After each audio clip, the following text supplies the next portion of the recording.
এই ধান করা রেখে দিছি আমি, এই যেখানে তালসারি রয়েছে, তালসারিতে বাউই পাখি, কবুতর, প্রচুর পরিমাণ পাখি আসে, তাই জন্য আমি এই করা ধান রেখে দিছি। সবাই তো মাঠের থেকে সব কাটি কুটি নিয়ে গেছে, তা আমার মনে চাইছে যে এই কটা বাউই পাখির জন্য কয় কাটা রেখে দিচ্ছেন? এই কাটাকানিক মতন রেখে দিছি। এখানে আপনার লস হবে না?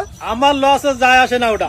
আসসালামু আলাইকুম প্রিয় দর্শক, আজ আমি আপনাদের সামনে এমন একটি দৃশ্যের কথা বলবো যা হয়তো বড় কোনো বক্তব্য নয়, কোনো বিখ্যাত ব্যক্তির কথা নয়, কিন্তু হৃদয়কে কাঁপিয়ে দেওয়ার মতো এক নীরব শিক্ষা।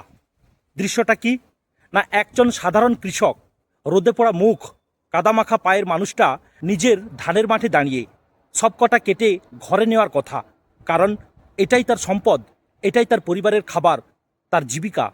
কিন্তু আশ্চর্য ব্যাপার হলো এই যে মাঠের এক কোনায় কিছু ধান গাছ সে কাটছে না। কারণ কি? লোকটা খুব সহজভাবে বলল, এই ধানটা পাখিরা খাবে।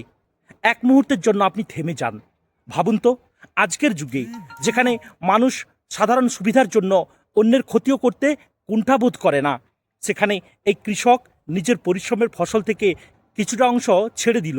কার জন্য? কোনো মানুষও নয়, কয়েকটা ছোট্ট পাখির জন্য। সে নামাজ পড়ে কিনা আমরা জানি না, সে রোজা রাখে কিনা আমরা জানি না, কিন্তু তার ভেতরের যে দয়া, যে ভয়, যে পরহেজগারি, এটাই তো তাকওয়ার রং।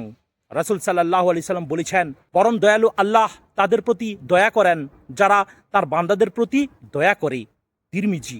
অর্থাৎ দয়া শুধু মানুষের প্রতি নয়, প্রতিটি প্রাণীর প্রতিই থাকা উচিত। পবিত্র কোরআনে আল্লাহ সুবহানাহু ওয়া তাআলা বলেছেন, পৃথিবীর কোনো প্রাণীই নেই যার রিজিক আল্লাহ দেন না। সূরা হুদ আয়াত নম্বর 6। আমরা অনেক সময় মনে করি আমার টাকা, আমার সম্পদ, আমার ফসল, আমি পরিশ্রম করেছি, তাই সবটাই আমার। কিন্তু এই কৃষক যেন অদৃশ্যভাবে বলে দিল, রিজিকের মালিক আল্লাহ, আমরা শুধু আমানতদার।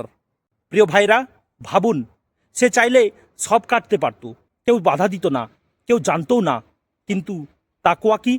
তাকওয়া মানে যেখানে কেউ দেখছে না তবু আল্লাহকে ভয় করা, যেখানে লাভ ক্ষতি হিসাব নয়, বরং আল্লাহর সন্তুষ্টি আসল সন্তুষ্টি।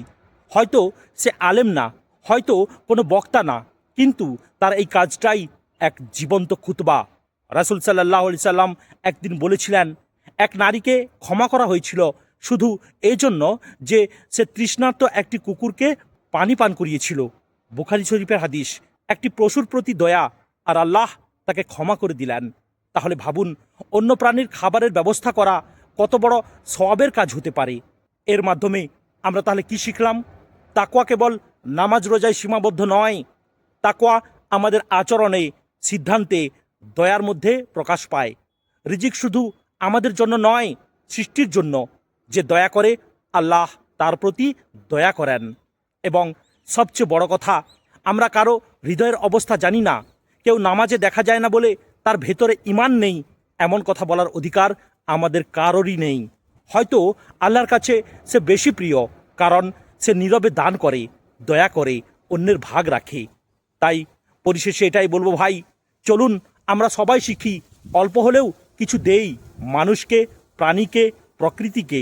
কারণ যে অন্যের রিজিকে অংশীদার করে, আল্লাহ তার রিজিকে বরকত দেন। আসসালামু আলাইকুম ওয়া রাহমাতুল্লাহি ওয়া বারাকাতুহু।